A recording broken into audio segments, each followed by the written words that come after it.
As we discussed over the last month about how to start the new year, 2012, what would be a good topic to carry on the tradition of the different presentations that we've had here over the years, and we decided that this would actually be a good topic because, you know, we are dealing with a huge problem, toxicity, in our modern world. Since World War II alone, over 100,000 different toxins have been produced and released into our environment. We don't have even the slightest clue of how all those toxins coming together and synergizing are really impacting us at various stages of our development, how it's impacting our children, women who are pregnant, adults, and as we age. How is it influencing the aging process? Because our goal is to speed the healing process and thereby slow down the aging process. We're seeking to optimize our health so that we can enjoy every moment of our lives. I recall some time back, I told some of you the story of, actually was a lady who I didn't think was very old. She was just in her early 60s.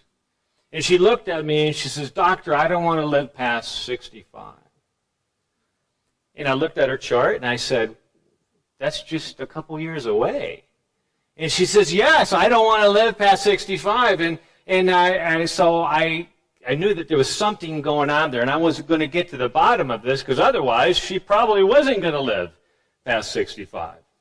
She had lost her hope of good health, so I asked her point blank.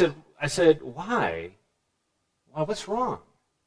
And she said to me, "Because when I look at my relatives, as soon as they pass the age of 65, their health becomes such a burden to the rest of us. I do not want to be one of those people that's a burden to others in my family." And she came from a large extended family that was very close, and so that was her experience. And so I stopped and I looked at her and I said, "Mary, what if you were healthier at age 75 than most people were at age 55? It was a thought that had never crossed her mind. And she said, "Would you still want to die by age 65?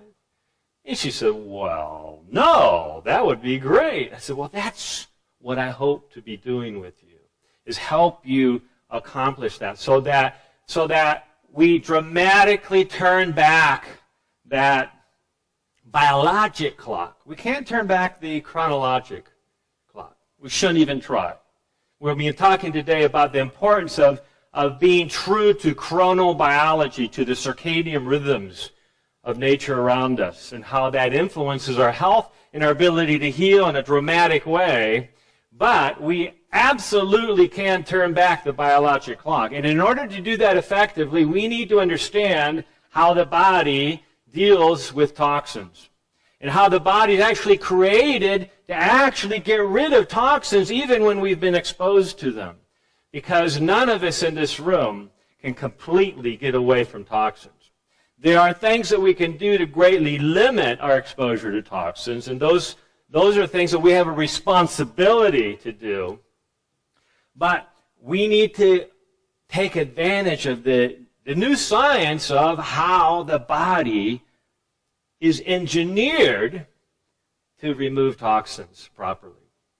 And there are many natural strategies that we'll be discussing today to help you do just that. Just recently, I was really excited when I was reading through a medical journal, and I saw a study that showed that a researcher at the University of Geneva, Dr. Pedro Herrera, had actually shown that type 1 diabetes was curable. Now, for those of you who understand diabetes, there's type 1 diabetes, there's type 2 diabetes, and there's even type 3 diabetes that we'll discuss in a little while. But type 1 diabetes is when the cells of the pancreas that make insulin, the beta cells, have been essentially destroyed.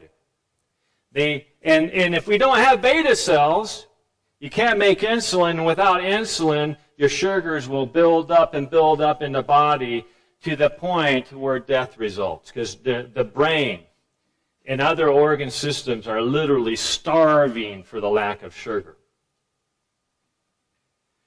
But what he discovered and what he has published over the last few years is that he can actually completely destroy all the beta cells, the insulin-producing cells of the pancreas. But then, if he removes the irritating factor, if he removes the chemical trigger that caused that horrible insult on the body's physiology, the ability to produce insulin, the body miraculously, the pancreas miraculously was able to regenerate beta cells. And it did it in an amazing way. It actually took another form of cell that was designed to do something totally different. And over several weeks and months, they were totally transformed into beta cells. Alpha cells of the pancreas transformed into beta cells. Now they were producing insulin. The key is removing the cause of the problem. And that's the trick. So oftentimes in healthcare, something is diagnosed and then we treat it at this superficial level, but we never stop to ask the question, what is the actual underlying cause of this problem? And it's usually not one thing. It's usually multiple things. And so we need to always stop and think, what could be, which factors could be involved in influencing this disease process? Just simply controlling blood sugars, as important as that is, actually doesn't address the cause of the problem at all. And so that's why I spent a lot of time working with people who have diabetes or pre-diabetes. And as we'll see in a little bit, a lot of the underlying problem has to do with the body's ability to deal with toxins. We're getting exposed to too many toxins, and our body is being overloaded and it has a lack of ability to remove those toxins properly. So, an underlying theme here is let's try to figure out the underlying cause of the problem. I've worked with individuals at risk of Alzheimer's and with families with family members that have Alzheimer's and other neurologic diseases. And they frequently ask me, can this be reversed? And of course, the first thing that we need to do is make sure, is there anything that we're missing? Is there some basic fundamental health practices that are being ignored? So oftentimes we're looking for that magic bullet when what we first need to do is deal with the fundamentals. And so that's why broad testing, broad evaluation of health. What are the obvious factors that could be fixed? That's where we need to go first. And the body has this innate ability to heal itself when we spend enough time focusing on that. Those of you who have come here before remember the studies that we discussed relative to the toxins in the brain that actually have been shown to be the initiating damage to the neurons, the brain cells, causing Alzheimer's. These toxins are collectively known as ADDLs, and what they do is they disrupt the communication between these nerve cells in the brain, so now they don't talk to each other anymore, and that causes death of these cells. But there is a simple, natural treatment, preventive strategy that keeps those cells communicating properly. And that is the prudent use of extra virgin olive oil. Why extra virgin? Because it's the first cold press of the oil that has all those amazing nutrients and phytochemicals. Chemicals that actually technically are not nutrients at all, but they have a dramatic effect on the body. And this oleocanthal chemical, it's not a vitamin, not a mineral, it's just a food-based chemical that's in the first pressing of the olive. It gets absorbed into the bloodstream and crosses the blood-brain barrier, and while in the brain, it attaches to this toxin that so commonly, so frequently, is insidiously causing dementia and Alzheimer's in our population. We live in an environment, we live in a nation where Alzheimer's has doubled in the last 10 years. And researchers predict that it's getting worse and worse. It's exponentially increasing. So our brain, our bodies are under attack. So what are the factors? What is attacking the brain? We need to understand that our toxic load has a huge influence on that. We also know that as various mechanisms of the body begin to break down, many times the brain cells can no longer use sugar properly. Did you know that the brain uses the vast majority of the carbohydrates in our diet? Especially if we're fairly sedentary, the brain is tremendously metabolically active and it is just absorbing and using as much of that sugar as possible to keep all those cells alive and functioning, keep our memory intact. So that's why we need a steady release of sugar into the bloodstream that comes from the liver, which requires a healthy adrenal gland and a healthy pancreas.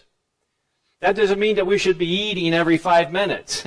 That doesn't mean that we should be eating every several hours. It means we should be eating regular meals, generally speaking 3 times a day, waiting typically 4 or 5 hours between meals. Optimally, why? Because that stabilizes the blood sugar when we're eating healthy, balanced foods to stabilize the blood sugar.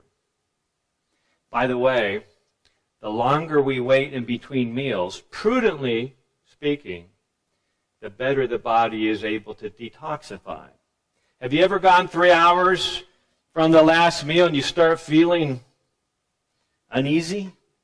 Like, something's wrong. I'm not feeling right. And our natural inclination is to what? Is to gravitate to the refrigerator or to pull off the road and stop at a convenience store and get something to eat. And when we eat that, it changes the way we feel. Now we're kind of functioning a little bit better. What many times is happening is as the body has now gone through its digestive cycle, and is now going into its rest phase, where the digestive system is starting to rebuild its digestive enzymes and hydrochloric acid and preparing for the next meal, the body actually has an opportunity to begin detoxifying. And as we detoxify, that detoxification reaction makes us feel uneasy. And now we want to eat something more to stop that detoxification reaction. So that's the very time that we need to be getting some fresh air, getting some water, getting a little bit of exercise to help improve and neutralize that detoxification reaction. The problem with the brain and not being able to properly use sugar is now being referred to as type 3 diabetes, which is basically another way of discussing the problem with Alzheimer's. So another natural remedy has come up relative to dealing with a brain that's no longer able to metabolize sugar properly, and so now it's starving. If we have enough of the healthy fats in our diet, in particular in this case, coconut oil, extra virgin organic coconut oil, it can actually turn the lights back on in the brain. There was one researcher whose husband was suffering the advanced stages of Alzheimer's, and she desperately was seeking to look at the research that she was privy to look at and seeing if there's anything on the horizon that her husband could take advantage of now. Don't you hate it when researcher says, maybe in the next 10 years we'll have some more information. So no, we want information now. What's your best guess now? Don't wait for some consensus development conference that's going to be adjourned 20 years from now. Let's figure out, based on the medical literature, what's the best scenario, what's the best objective information that we can apply right now. That's the whole basis of functional and nutritional medicine. Let's do our best now, not wait, not just defer to the next study and the next study and the next study. So this researcher decided that she was going to place her husband on this new medicine that was having phenomenal results in patients who had signed up for these clinical trials. But then she heard that the clinical trials had been stopped and the company was not going to do any additional research on this. She said, well, that's crazy, because she had been following this as a biomedical researcher. She'd been following the advance of the study, and she was shocked when the study had been discontinued because it had worked so well. So she started looking into what was actually in that medication and discovered that it was medium-chain saturated fats, otherwise known as coconut oil. And so the company had realized that once everybody knew that their expensive medication was coming from coconut oil, what were they going to do? Okay? And unfortunately, in today's healthcare environment, unless you can patent a medicine, they're not going to do any research on it. And that's why the most beneficial elements in nature will rarely be studied, because they're not patentable. So as we look at the total load that we're exposed to, this total load of toxins is influencing primarily our genes. I mean, we've heard that. We've known that for many, many decades. They cause genetic problems. But we never really understood what that meant. And so toxins can actually cause mutations in genes, which can cause birth defects and cause genetic inherited disorders and so forth. But the main problem with toxins is that they cause a disruption in the way genes normally work. They're not necessarily causing a mutation in that gene. They're just changing the way that gene works. So the genes that are there to protect us, to detoxify us, get stopped, get turned off. That's one of the major problems with toxins. They are endocrine or hormonal disruptors. They change the way enzymes work. Enzymes in our body are designed to be able to transform one element into another. It's just amazing what enzymes can do in our body.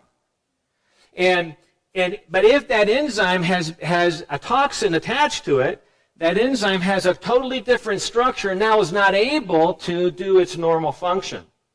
And so the normal process, the intrinsic process of healing, and how God created our body to work is not capable of working anymore, because now a monkey wrench has been thrown into it. And that toxin is preventing the normal healing action that is available to us in our body. There's two main types of toxins that we're going to be looking at. Number one is exotoxins. Exotoxins are delivered to our body by food, water, air, environment, and lifestyle. So these are things that come from the outside and get placed into our body through some route. And that's the way we normally think of toxins, isn't it? But did you know that in many cases, one of the biggest problems with toxic load is the toxins that we generate inside of our own bodies? These are endotoxins. They're produced by our own body or by the bacteria that cohabitate within our body. Endotoxins. If I asked you what the number one cause of liver failure was, what would be your immediate thought? Alcohol. But actually it's not. Do you know that the number one cause of metabolic hepatitis in our bodies is what we eat. How we go about consuming a diet that changes the way the metabolism works. The most common cause of liver failure is called NASH. It's an acronym that stands for non-alcoholic steatohepatitis. It's by far the most common form of hepatitis, and it is influenced by the lifestyle choices that we make or that we're exposed to. Now that's actually good news. In other words, we have a great opportunity day by day in every choice that we make to avoid the things that create a toxic load in our body and to enhance the body's ability to remove those toxins. One of the ways that we improve the liver's ability to deal with toxins is to make sure that our thyroid gland is functioning properly. Just this month, I wrote an article that was published in Neighbor's newspaper. You can actually go online to my website and you can download that. Actually, it's a link to the article on Neighbor's newspaper, page 39, where I talk about how to tune up the body for 2012. And I look at 5 different tests, laboratory tests that we can do to help us understand where the risk is. See, we need to focus our efforts on where the problem is. And so oftentimes, we get a yearly physical and we do the same thing.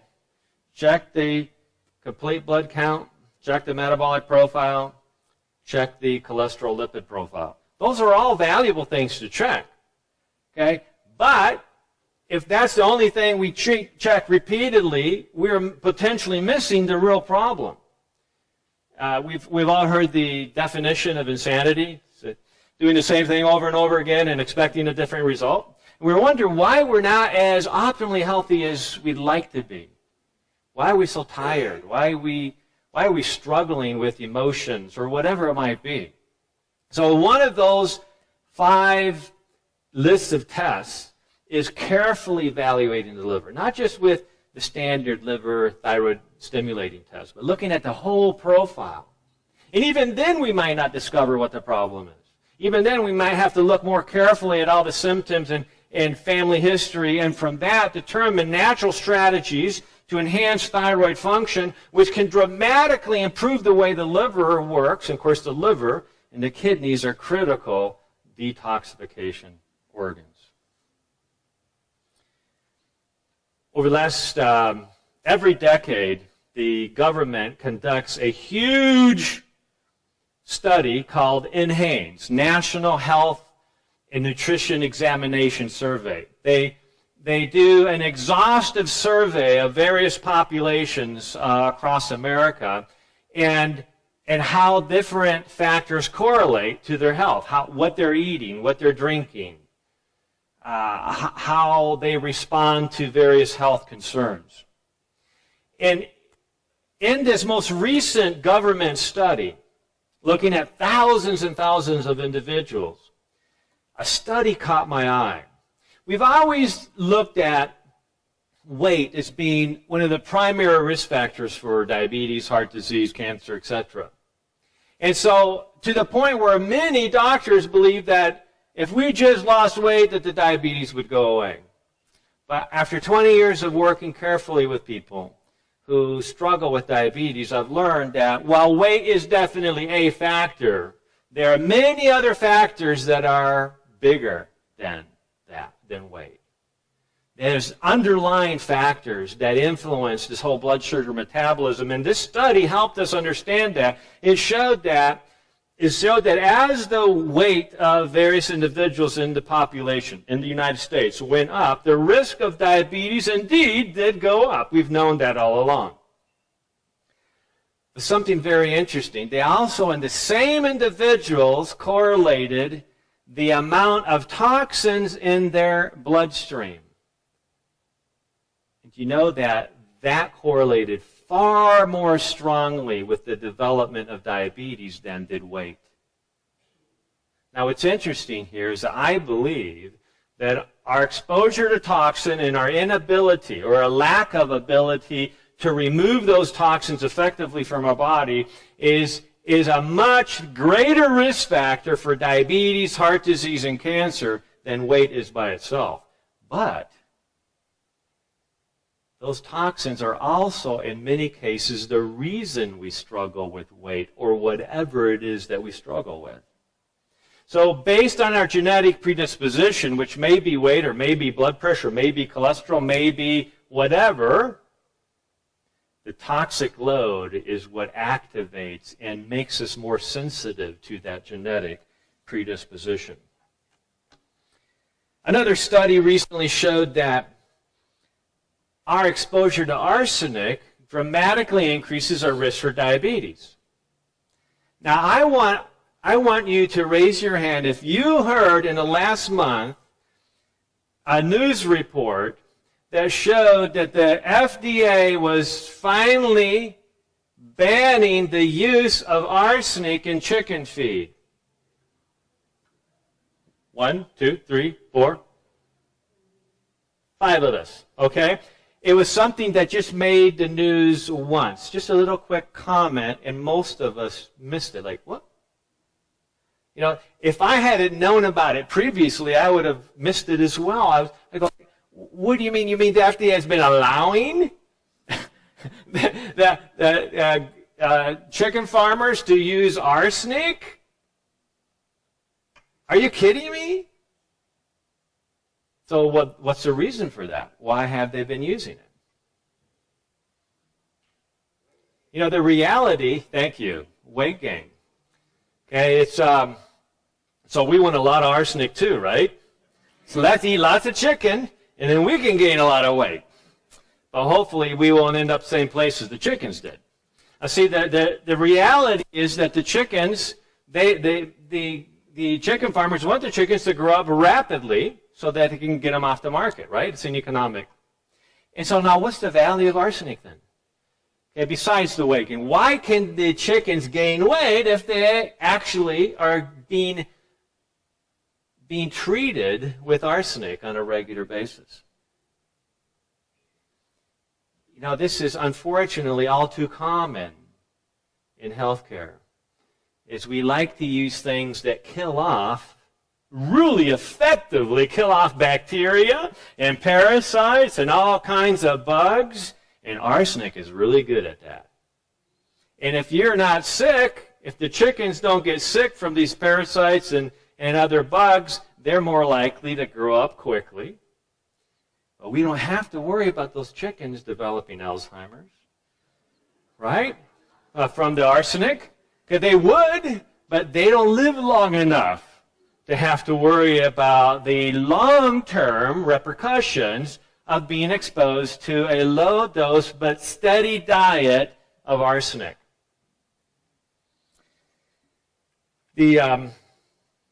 Several doctors, Matthew Longnecker and Julie Daniels, both at the National Institutes of Environmental Health Sciences, writing an exhaustive study on environmental contamination in diabetes, showed that arsenic actually damages the insulin receptors and decreases the ability of the muscle and liver to transport glucose from the blood into the cell. Many mechanisms through which arsenic damage. So it causes diabetes, but more importantly, it is a well-known neurotoxin.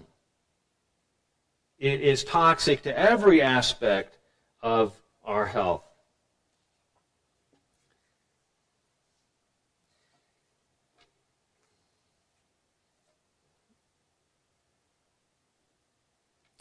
In another study with over 2,000 Americans, they were all evaluated for 6 of the most common POPs.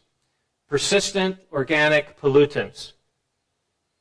And when these individuals were classified according to their risk of developing diabetes compared to the amount of toxic exposure they had received by blood test evidence, the amount of persistent organic pollutants in their blood, when elevated, caused those individuals to have 38 times higher risk of developing type 2 diabetes. Now, let's just pause for a moment to understand what that means. In medicine, when we see something that a risk is increased 20 to 30%, we hear about it. Oh, don't do that, because that could increase your risk for cancer by 20%. And we go, whoa, okay, I won't do that. But we're not talking about a 30% increase here. We're talking about 38 times. That's 3,800% or thereabouts.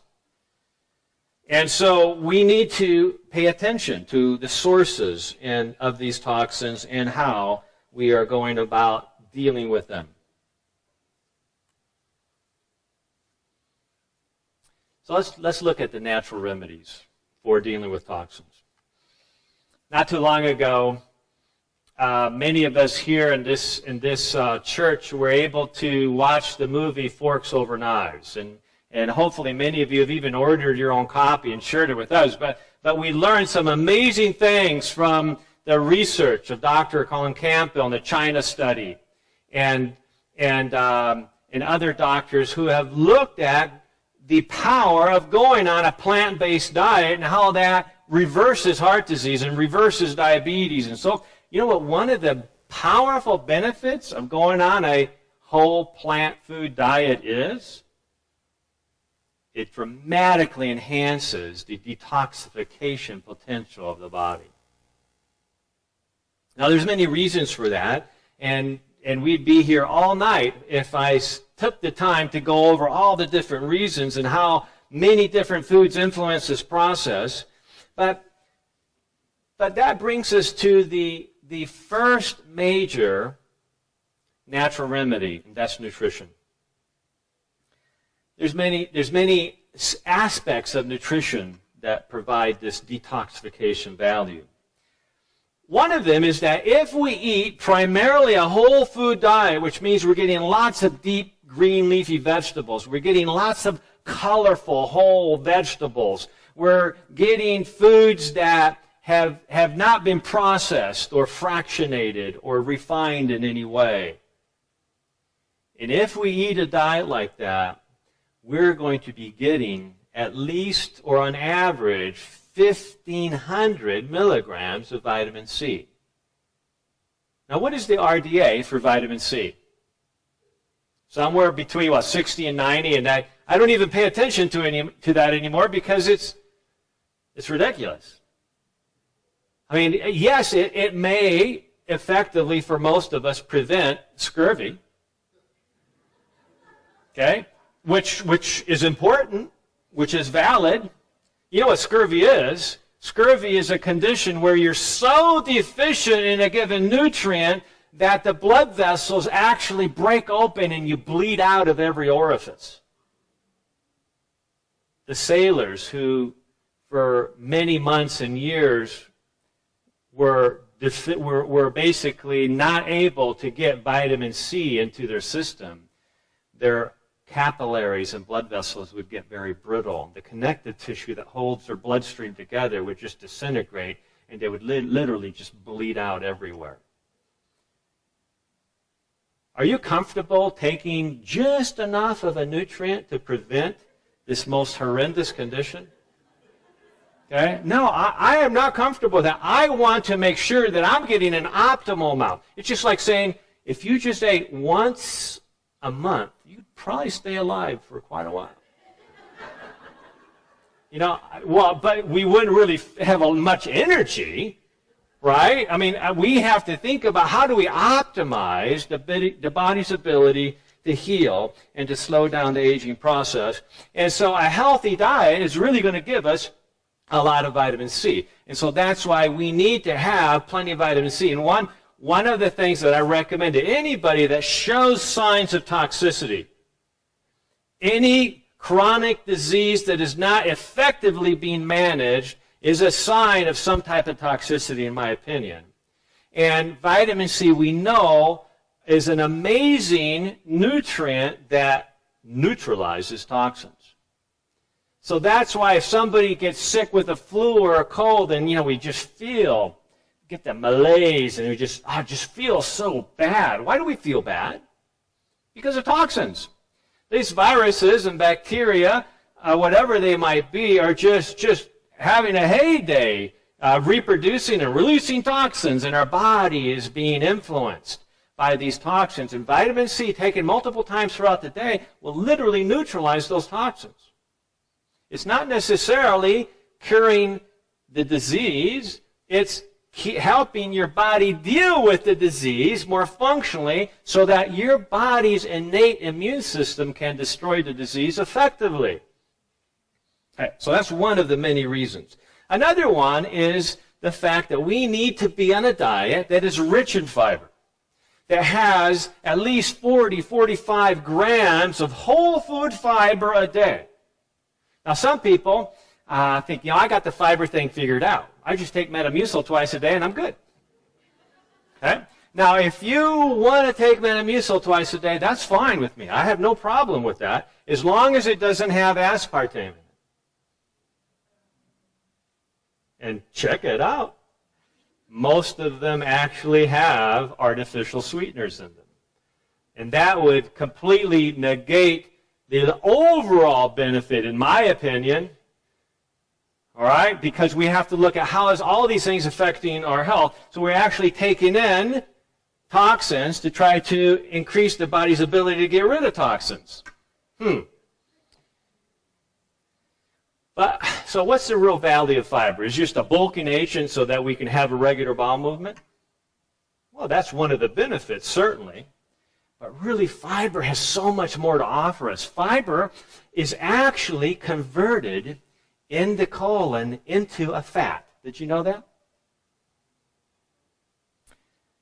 The healthy bacteria in our colon, when present abundantly, will take fiber and enzymatically convert it into a fat. Now, you might be thinking, whoa, I need to decrease my fiber intake then, because I have a problem with that. Right? No, that's not what I'm saying at all.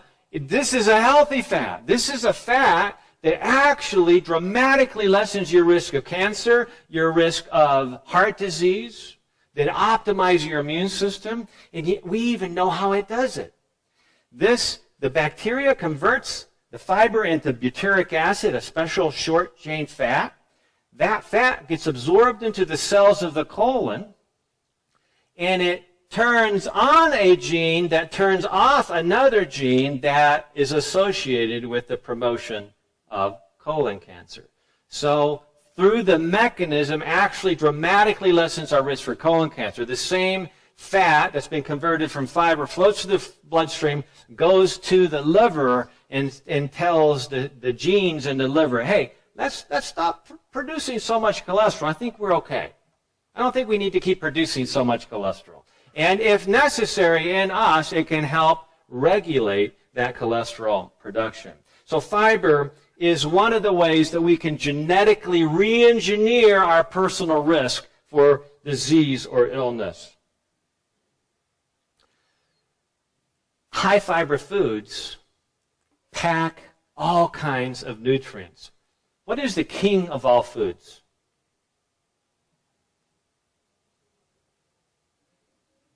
What is the king of all foods? Legumes, beans, peas, and lentils. Why? Because, I'm talking in general now. Obviously, some people have a challenge, but if it's just a digestive problem, we got to fix the digestive problem. Yeah, because beans are an amazing therapeutic food for the vast majority of us. Unless we have a specific allergy to it, we need to fix that digestive issue and use legumes effectively. Why? Because it has 3 times more fiber, especially soluble fiber, than most other high-fiber vegetables. It has 3 times more healthy protein than most other foods. And it's loaded in magnesium and potassium. And do you know that magnesium and potassium are key detoxificating or nutrients in our body? Magnesium is critical because toxins like to be where magnesium is supposed to be. Toxins love to hook up to enzymes and protein systems in our body and hormones where magnesium is supposed to be, but so many of us are so deficient in magnesium that toxins have it easy. They don't have to compete. They just, hey, I would just hook in right here and here. And once the toxins hook up, they do not want to let go. Sound familiar? And we'll be looking at, in a little bit, the power of other toxins in our body that don't want to let go,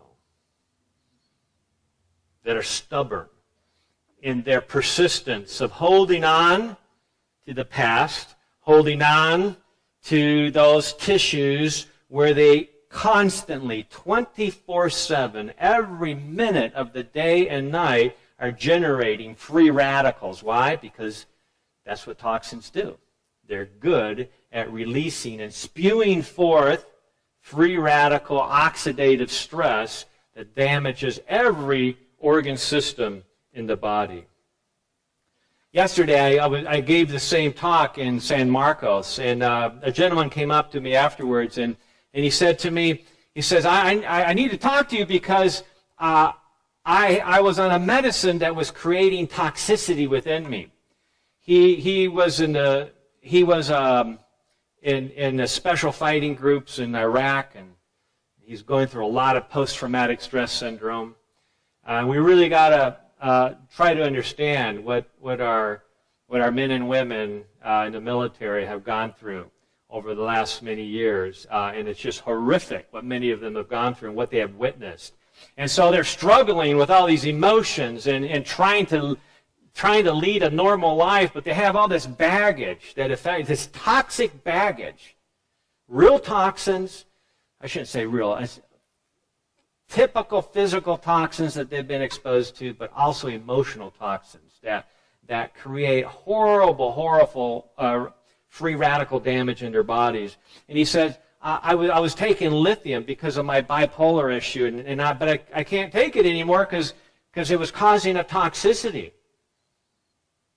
You know what? That legumes, beans, peas, and lentils actually are the food source that has the highest amount of natural lithium in it. Now, it's not going to be enough lithium to treat his bipolar disorder. That's not my point.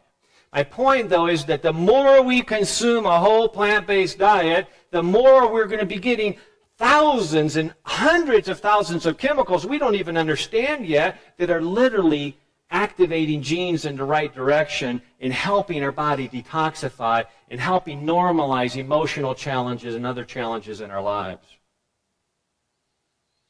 So I gave him some recommendations, some natural recommendations that would actually work far better than what he had been doing.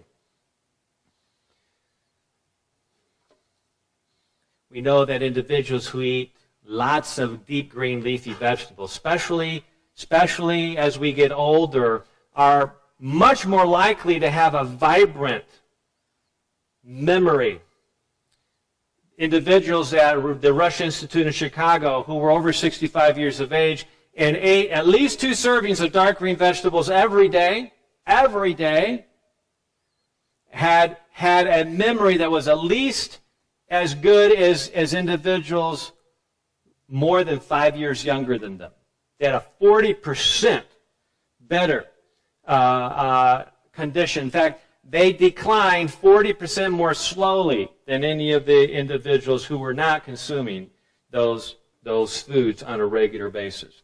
Okay, the next antitoxin, I guess we could call it, would be exercise. Some researchers have theorized that the most powerful antitoxin is exercise, and there's good reasons for what they say, because when we exercise properly, and we exercise on a daily basis to the point of a good sweat. See, sometimes we think, oh, I'm exercising. I take my dog outside twice a day. Okay? And I do that too. But I assure you I don't get much exercise from that. Even if you're walking the dog, you're getting some activity. And that's good for us to do that, but it's not generally going to break a sweat, right? Unless it's a big dog and he likes to run fast, right? And then it's probably more dangerous to do the walk than not do it. But so one of the values of exercise is when we sweat, we literally are detoxifying. The sweat pores open up, and we're literally removing heavy metal toxins like arsenic, like mercury, like lead, like cadmium. And so that's why many great generals of the past had a rule that every day, every soldier in my army breaks a sweat. In other words, you need to work out long enough to break and have a good sweat. So that's an important principle of detoxification. By the way, if you're not one that sweats very easily, then we need to find out why. Is it possible that maybe the thyroid gland isn't working properly? And many times with a low-functioning thyroid, even when you're exercising harder, you don't sweat very much. It's well known in exercise physiology circles that the fittest athletes will sweat sooner and sweat more than the less fit individuals. Because there's a benefit of sweating. You're actually removing toxins and helping the body function the way it should. But if we're going to sweat every day, we need to make sure that we drink plenty of water. And that brings us to the fourth natural remedy, the importance of drinking pure, clean water. If we don't have enough water in our system, we cannot flush the toxins away. It's a critical concept. There's always individuals that will say, well, I just don't feel like drinking water. But see, this is an important concept for us. Health and wellness isn't necessarily about what feels right. In fact, I would dare to say that many times for us to be truly healthy and truly well, we need to disregard what feels right and focus on what we know is right. That's a real challenge for us, isn't it? Because humanly speaking, we're not wired that way. We just keep thinking, well, I just didn't really feel like eating, so I didn't eat. I didn't really feel like drinking. I was just waiting until my body told me that I was thirsty, because that seems to be the most natural way. But see, that's why God gave us a brain to think through what is best rather than what we feel like. Remember that commercial? Well, I think it was a Sprite commercial. Follow your thirst. Boy, if that isn't one of the worst lies and deceptions in our world today. If we followed our thirst, and even just a few of the things in our lives, just think of all the problems and challenges that we've developed. If we followed our thirst and any inclination that came our way, this would be a very, very dangerous world. And it already is. Why? Because so many people are following their thirst. They're following their feelings. They're just doing what seems to be right, what seems to feel right to me, as opposed to what is right. So we need to come up with a plan. And so as I work with my patients, I strongly encourage them, and I concentrate on that myself, because it's so easy to get off track, that we don't follow our feelings, we follow our plan. Every week we sit down and reevaluate our plan and say, how is this plan working? And if we're not insane, I hope that we would recognize, wow, this plan may not be working as well as I thought it might work originally, which now requires us to make an adjustment to that plan. Maybe to get a better evaluation. Maybe to get a different evaluation to see what's really going on underneath all this, all the other risk factors that we thought we didn't have. Many people think they're healthy because every time they get their cholesterol checked, it's 125, 140. So, hey, I'm healthy. All those other people with cholesterols above 200, they're not healthy. Guess what? It doesn't work that way. Okay? Because there's so many things that influence our health, we need to look at life a little bit more broadly. So one of the things I remember the most from college organic chemistry is I was wondering how I was going to clean up after one experiment, and I went up to Dr. Anderson, and I said, Dr. Anderson, what should I use to clean up this chemistry experiment? And he looked at me and said, Youngberg, what have I been teaching you all these weeks? And so I thought real hard, and I wasn't sure what he was getting at, and he said, what's the number one solvent in the world? And so I'm thinking, oh man, it's got to be something really rare. It's got to be high. What is it? And so he looked at me and said, Youngberg, it's water. And if that doesn't work, you add some soap to it. And then the third one was acetone. That was a little bit harder, but it's water is the number one solvent in the world, and so many of us are missing an opportunity to detoxify simply because we're not thirsty. Do not trust your thirst. I had the privilege, and maybe the pain, of running the very first LA Marathon in 1986. I did it again the next year, took a break, did it the fourth year, and then decided, basketball is a lot more fun than marathons. So, but I remember that very first marathon as I talked to the experts about how to plan out my run. You just don't go and do it. You got to plan it out, just like our wellness. You have to plan it. You don't go by feeling. You don't think, if I could just get in front of the pack at the beginning, I'm going to be okay. No. People who get in front of the pack at the beginning, they oftentimes never even finish. They never even cross the 10K mark sometimes because they hadn't planned appropriately. We have to plan in a way where we're finishing strong, not just starting out strong. Well, I learned that if you ever get thirsty during a run, if you ever get thirsty while you're in a race, you've just lost a race. And not only lost a race, but you have destroyed any potential of you reaching your optimum race pace. Gone. You can't let yourself get thirsty in a race. And so I'm suggesting to you today, don't let yourself get thirsty throughout the day. Start out the morning with 1 to 2 glasses or a mug of hot water, warm to hot water. It works better than coffee. And if you don't believe me, just try it. Okay? And if you still have to use the coffee, do it afterwards. Okay? But, you see, the problem with coffee is that it doesn't detoxify you. It actually dehydrates you. Okay? The caffeine dehydrates us, and we're missing the opportunity to truly detoxify in the process. Then about mid-morning, we drink another glass or two of maybe cold water at this point. Mid-afternoon, the same, maybe a half hour before meals, a little bit of water, so we don't feel like drinking. If you drink that water the way I've suggested, you will rarely feel like drinking during the meal, because typically we wait into the meal, and about 3 bites into the meal, we'll go, man, I think I'm thirsty. And so you get a tall glass of ice water, wash that food down, and now it takes forever for that food to digest because the digestive enzymes have been significantly compromised due to all that dilution. So, now if you're thirsty when you eat, don't say, well, I can't drink anything because Dr. Youngberg said it would destroy my digestion.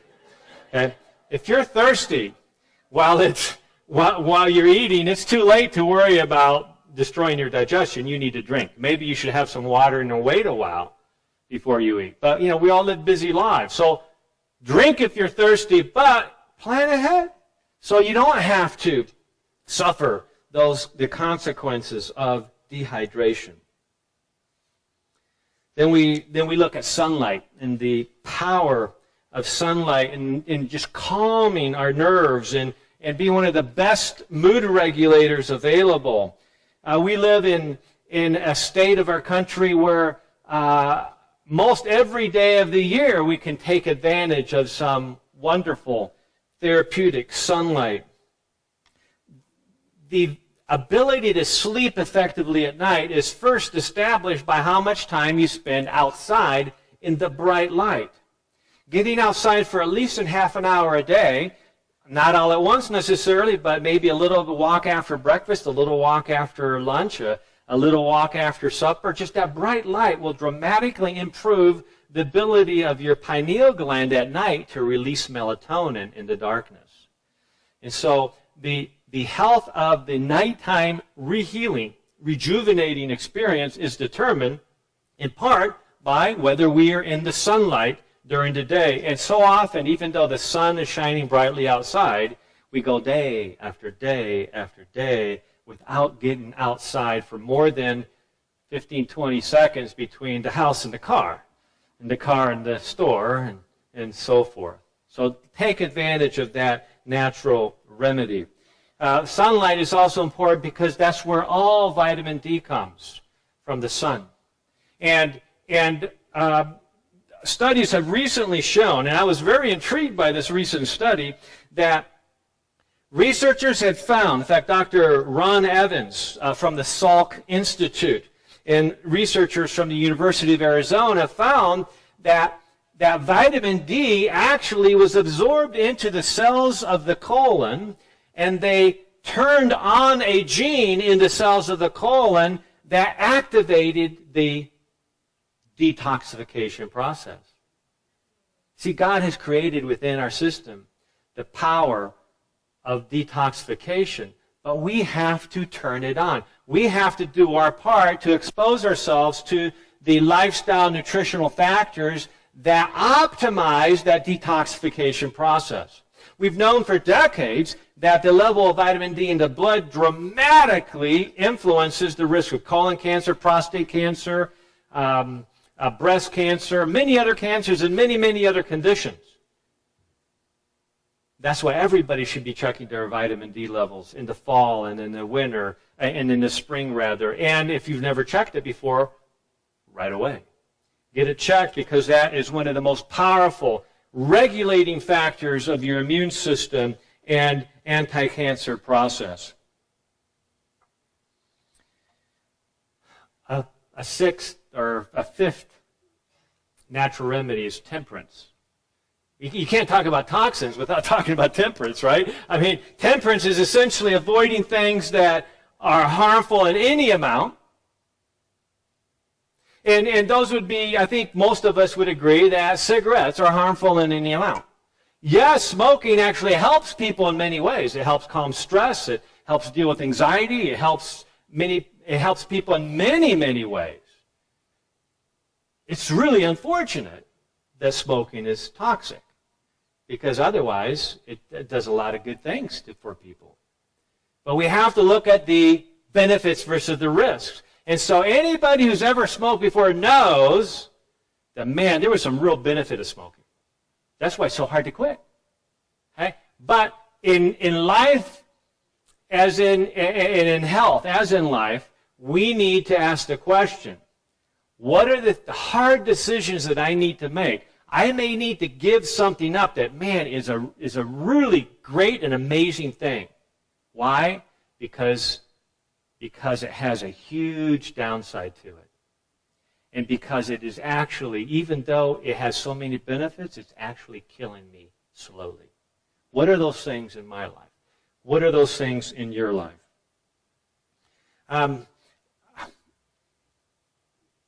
Temperance also involves, though, using in moderation things that become toxic when used in excess. What are those things in our lives? We need to keep those things under control. And that's why it's so hard for us to deal with foods. And so it's so hard to deal with diets, because everybody's got to eat. You can't just say, I'm not going to eat anymore. Right? Because we have to eat. And so it's important that we pay attention to temperance. Just 3 more natural remedies, and then we'll eat. Power of air.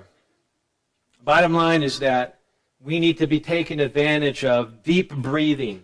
Just deep breathing, 5 seconds in, 5 seconds out for a minute, that's a powerful detoxification strategy.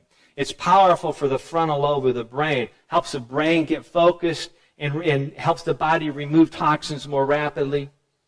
In fact, the lungs are really the most important detoxification organ of all, which means that we need to pay attention to breathing deeply from the diaphragm, which means we need to pay attention to how we stand and how we sit. We need to pay attention to how well the body circulates blood throughout the body, because we cannot have perfect health unless we first have perfect circulation. And we can't have perfect circulation if we're not breathing deeply, if we're not breathing optimally. Fresh air, walking along the beach where the water is lapping on the shores, creating negative ions, powerful for the brain. Walking in tree-lined areas, especially evergreens, they generate negative ions, which is powerful for the detoxification process. And then we go to rest. That's a tough one. Rest. I think it's one of the most powerful strategies because it's one of the ones that we abuse the most. Some of us are really good about going to bed at a certain time and getting up early, and you've developed that over the years. But many of us struggle with that. Many of us don't feel good until it's after 10 o'clock at night. We're going, man, why would I go to bed now? It's the only time I feel good. Right? But see, that's actually a clue that we need to pay attention to this axiom that it's not about how you feel. Okay? It's about what we know to be best for us. This whole field of chronobiology, of how timing influences things, about how the circadian rhythms of nature around us, and when the sun goes down and when it gets dark around us, and then when the sun comes up, those have huge influences on our health, and we need to pay attention to that. It's critical that we get outside. If we're struggling with any health issue, one of the very powerful strategies is to get outside first thing in the morning. As it lightens up, as the sky lightens up and the sun starts to come up, getting outside and just enjoying being in the sun. Okay? And of course, if we're exercising, getting some fresh air, and we've had our mug of hot water already, we're on a good start for the day if we do that. But we've all heard of the death by overwork syndrome, that who read stories about that Japanese worker who's found dead at their desk from just working themselves to death. We need to have vacations. We need to have that extended yearly vacation. We need to have those quarterly vacations. That's where we get, winter break and spring break and Thanksgiving and all the. We need to have these vacations and plan to do something enjoyable with the people that we love during those times. Those are very powerful detox strategies. We need to pay attention to the cycles of life. Well, we have the daily cycle and the monthly cycles and the quarterly cycles and the yearly cycles, but where did the weekly cycle come from? That's a question that authorities and government officials in France during the French Revolution asked. Well, wait a minute. Why are we giving all these workers weekends off? We could get a lot more done for our economy if we changed the work week from 7 days to 10 days. Because, you know what, they knew that there was no biologic, or at least apparent biologic reason for the weekly cycle. Except, where did it come from? Yeah, it came from, we can read about it in the book of Genesis, the book of beginnings, that the weekly cycle was actually designed for us to remember that we have been created by a loving God. For us to remember, that there's purpose for us in our lives. That there's a special purpose for each of us right now, and that we have a special purpose in the future as well. And it's a total different mindset compared to the secular mindset. The weekly, the only basis, think about it, only basis for the weekly cycle comes from the Word of God. And for those of us who commit ourselves to optimize our health, benefit so greatly by recognizing that we have an amazing purpose. So the weekly cycles help us in the detoxification. So last of all is this question of trust. So we've been going over the New Start acronym of the 8 natural remedies of detoxification. Let me end with this statement. One of the most maligned individuals in the history of this earth was Jesus Christ. And because of what he stood for, the religious leaders of his day did not want him to stay alive. And they were looking for ways to get him in trouble with the people around him that seemed to revere him so much. And they were trying to get him in trouble with something that his disciples had done. And Jesus turned to them and said, what goes into a man's mouth does not make him unclean. But what comes out of his mouth, that is what makes him unclean. I don't think that he was referring to that we could eat anything we wanted and not have any consequences. I don't think that's what he was talking about. Within context, he was recognizing that the most powerful toxin, the most deadly toxin that commonly we are exposed to, is really what's going on in our minds. I just had mentioned that toxins, by their very nature, hold on to the tissues. They hold on to those enzyme systems, and they prevent them from working properly. And they won't let go unless there is a significant effort or attempt to follow the strategies that help flush that toxin out of that cell and out of the body. But one of the most important toxins that we struggle, you and I struggle with every day, is the toxins that are the endotoxins that are generated by the way we think. If you want to read a book this year that will change your life, it's a book written by Dr. Neil Nedley, an internist, and actually a gastroenterologist as well, who has devoted much of his time in the last 10 years to studying the power of thought on health. And he has just published a book called The Lost Art of Thinking. How we think has a powerful influence on our health, and we could talk another hour about this, and we don't have that time. But let me just say that hostility,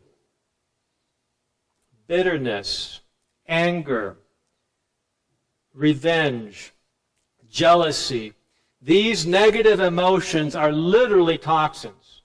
Not just emotionally speaking. Because they are emotions, they are chemically, physically toxic to the body. They generate free radical damage in the body. And if we want to develop a healing system, if we want to optimize our body's ability to heal itself, that's the first thing that must be addressed, is recognizing that how we think about life and our interpersonal relationships with each other, at family, at work, or wherever it might be, is the most powerful toxic factor that we need to deal with. Hostility is another way of saying inflammation. Have you ever heard a statement, that was very inflammatory, what you just said? It was inflammatory because they actually caused inflammatory damage, toxic damage in the body. And so, as a man thinketh, so is he. So we have an opportunity in this new year to actually pause and think about our values. Okay? How we act towards others. What we say about ourselves. Learning to think effectively. Learning to think critically. And learning to avoid telling ourselves mistruths. That's one of the biggest challenges that creates toxicity in the body is the lost art of learning to tell ourselves the truth. I'll discuss in that book. I greatly recommend that. So it's been a pleasure for me to share what I believe are some of the most important strategies to impact our body's ability to detoxify. And I look forward to eating with you this evening and also to taking some time after the meal to go through question and answers. So let's end with a word of prayer, if we may. Father, thank you for the realization that you have created us, created our bodies in such an amazing manner to be able to heal itself. Just help us to better understand tonight and throughout this year how to best strategize, to take advantage of this amazing biochemistry and physical machinery that you've put into our bodies so that we can optimize our health for this new year, so we can be better and more effective at taking care of each other and serving you. In Christ's name we pray. Amen.